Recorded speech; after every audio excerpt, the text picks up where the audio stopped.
I never imagined I'd be writing something like this. My name's Daniel, and for 8 years, I believed I had a stable, happy marriage with my wife, Clara. She was the kind of woman who could light up a room with her smile. Warm, approachable, the person everyone at the neighborhood gatherings gravitated toward. We didn't have the kind of passion you see in movies, but we had what I thought was something better: quiet, steady love. Or at least, that's what I convinced myself. Clara and I met in college. She was studying early childhood education, and I was a business major who didn't know what he wanted to do with his life yet. She was lively, always organizing little outings for our group of friends, and I was the quieter one who found comfort in her energy. After graduation, we got jobs in the same city, moved in together, and before long, marriage felt like the next natural step. No grand proposal, no fireworks, just two people who loved each other enough to commit. The first few years were wonderful.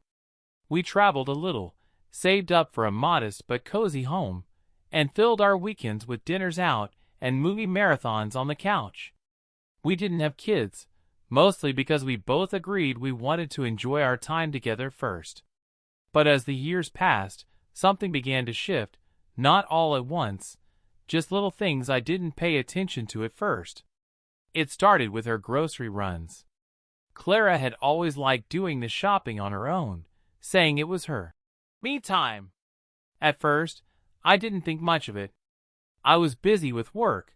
Climbing the corporate ladder demanded long hours, and honestly, I was just grateful she was holding down the household stuff.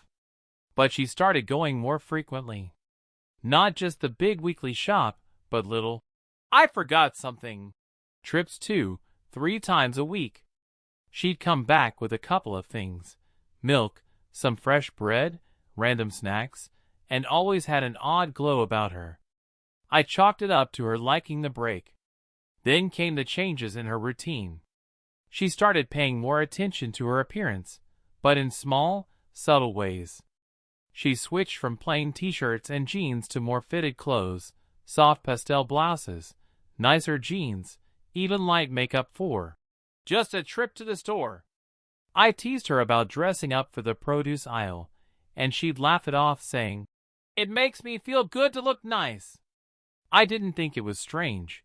Who doesn't want to feel confident? What I didn't realize then was how distant she was becoming at home. Evenings used to be our time. Dinner together, maybe a glass of wine, talking about our days. But lately, she'd scroll endlessly on her phone, lost in her own little world. When I asked how her day was, I'd get vague answers. "Oh, the usual," or "nothing exciting." She wasn't unkind. She still kissed me goodnight, still curled up next to me on the couch sometimes, but her mind was elsewhere. I felt it. I just didn't know where it had gone. The intimacy started fading, too. Not overnight, but like a slow leak you don't notice until the floor is wet. We still had sex, but it felt mechanical, like she was going through the motions. I tried to spice things up, planned a weekend getaway, but even then, she seemed distracted. I told myself it was just a phase, that maybe she was stressed or tired. I didn't want to seem needy, so I didn't press her. I think the first real sign, at least the first I couldn't explain away, was the receipt. I was clearing out the car one Saturday and found a crumpled piece of paper in the side pocket. It was from the Green Mart supermarket a few blocks from our house. No big deal. But the date and time stood out. It was from a Tuesday afternoon when she'd told me she was at yoga. It wasn't even the receipt itself.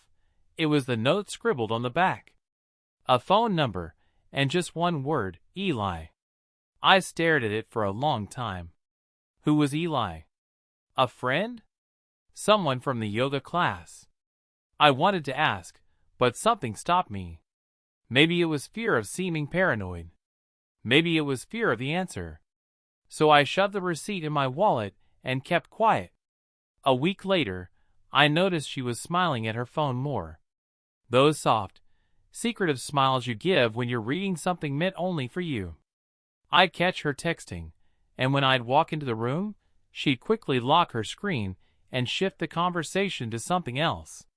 Again, I told myself not to jump to conclusions. Clara had always been social. She had her friends. I trusted her. But trust, I've learned, can be blind. The moment things really started unraveling was the night she came home late from another grocery run. It was a Thursday, and I remember sitting on the couch, flipping through channels, when I heard her come in. She was flushed, like she'd been laughing or maybe rushing.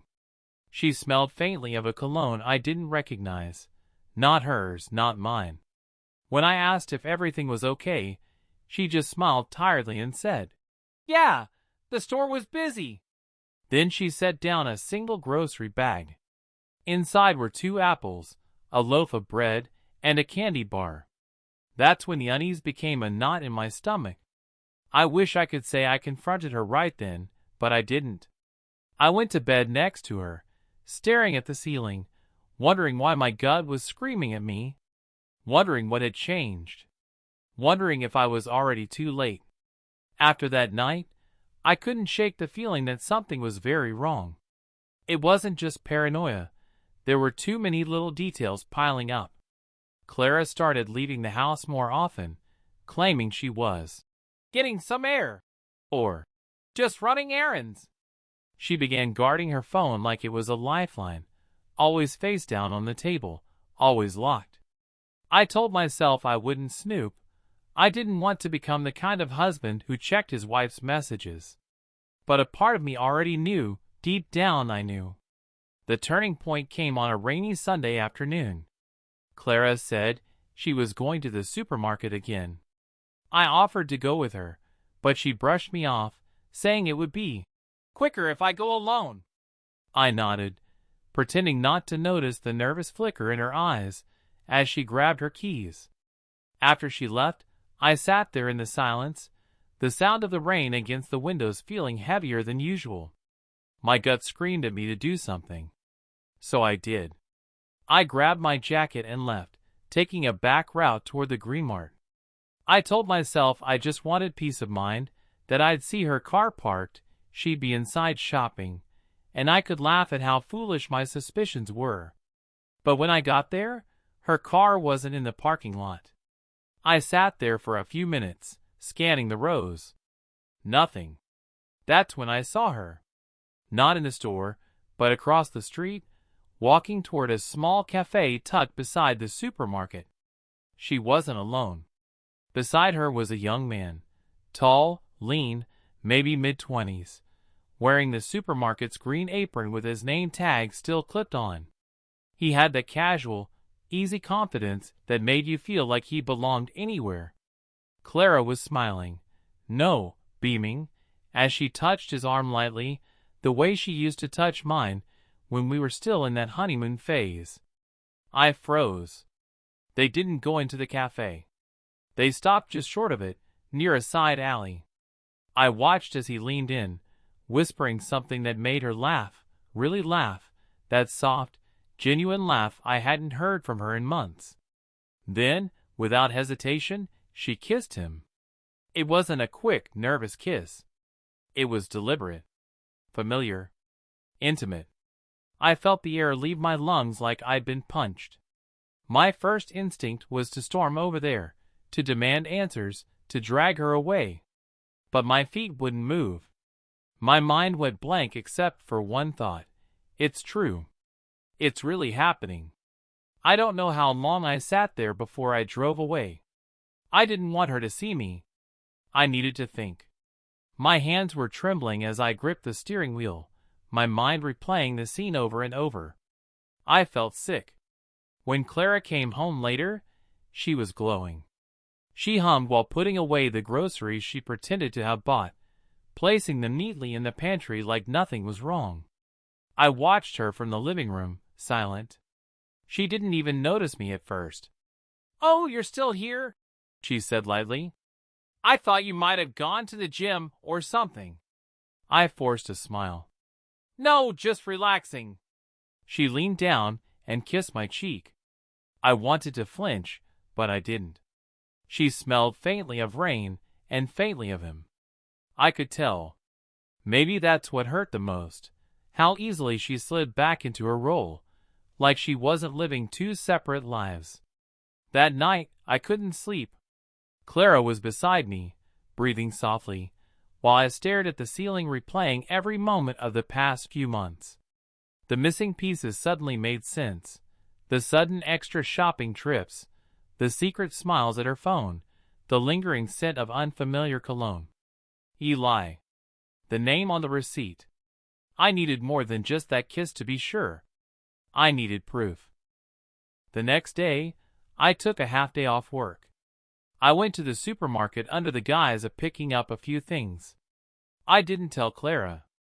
I wandered the aisles aimlessly, my heart pounding.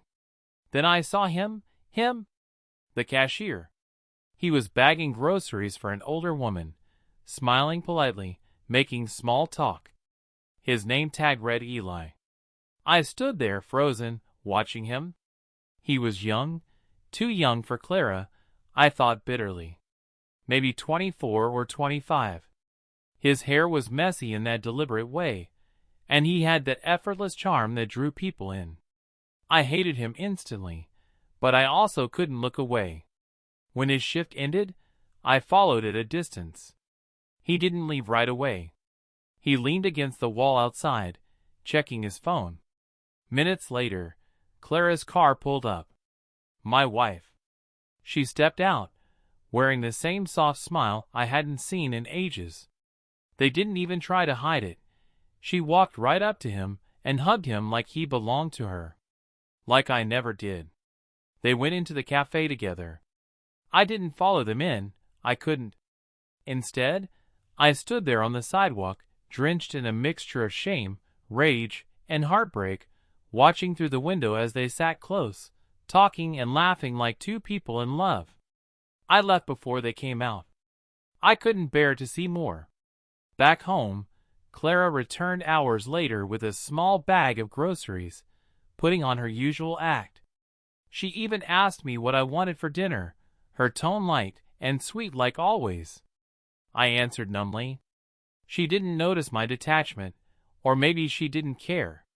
That night, I went through her phone while she was in the shower. My hand shook as I scrolled, and there it was, a thread of messages to Eli. Hundreds of them. Flirty texts, photos of her in outfits she'd never worn for me, plans for their next shopping trip. I read one line that burned into my memory. I can't stop thinking about you. Being with you feels like breathing again. I don't know how much longer I can keep this secret from him. I didn't read more. I dropped the phone like it was burning me. For the rest of the night, I lay there beside her, awake, listening to her breathe, wondering how I had become a stranger in my own marriage. The next morning felt hollow. I watched Clara move through our kitchen like she always did, pouring coffee, humming softly, scrolling on her phone between sips. It was surreal, like watching a stranger play dress up in my wife's skin. The images of her and Eli kept replaying in my head. The kiss by the cafe, the glow in her eyes when she looked at him, the text that told me everything I needed to know. I wanted to scream. I wanted to throw the phone in her face and demand she explain. But instead, I sat there, staring into my untouched mug of coffee, trying to find the words that wouldn't come out as rage. When she noticed my silence, she tilted her head. You okay? You're awfully quiet today. I looked up at her, really looked. She was beautiful, no denying that. Her hair still slightly damp from her morning shower, a soft cardigan draped over her shoulders. The same woman I had promised forever to. And yet, all I could see was someone who had already left me long before I even realized it. Clara, I said slowly, my voice flat. Who is Eli? Her face changed instantly. Just a flicker at first, barely a hesitation, but I saw it. Her eyes darted away, then back to me, feigning confusion. Eli? What are you talking about? I held her gaze. Don't lie. I know about him. She froze. For a long, agonizing moment, she didn't say a word. Her lips parted slightly, as if she wanted to deny it, but no sound came out. I leaned back in my chair, the silence between us deafening.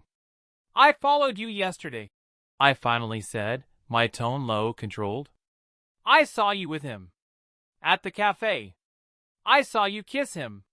Clara's breath hitched, and she placed a hand over her mouth. Her shoulders slumped as if the weight of her secret finally crushed her. She didn't even bother with denial. Instead, her eyes filled with tears. Daniel, she whispered, voice trembling. Why? My voice cracked. After everything, why him? She sat down across from me, her hands trembling. I didn't plan for this to happen, she started, her words shaky. It just happened. He was kind to me. He made me feel alive again. I let out a bitter laugh. Alive? Clara, we were building a life together. I've done everything I could to give you stability, love us. Was that not enough? It's not that you weren't enough. She blurted out, tears spilling now. You're a good man, Daniel. You've always been good to me. But somewhere along the way, we stopped seeing each other. I felt invisible, like we were just roommates going through the motions. And then Eli, he noticed me. He made me feel wanted in a way I haven't felt in years. Her words cut deeper than I expected. I wanted to argue, to remind her of all the nights we laughed, all the little things I'd done to keep us close, but I realized something. She was telling her truth. Twisted as it was, in her mind it made sense. How long? I asked quietly. She hesitated, then whispered, a few months.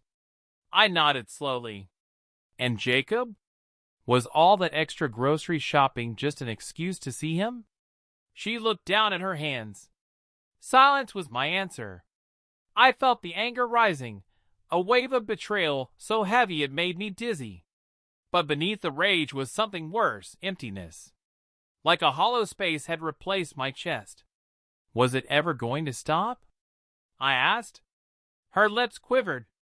I don't know. I didn't want to hurt you. I told myself I'd figure it out, but every time I saw him, She trailed off, unable to finish. I stood up. You already heard me, Clara. You tore apart everything we built. And for what? A cashier who flirted with you in the checkout line? She flinched at my words. It wasn't just that. It wasn't about him being a cashier or anyone else.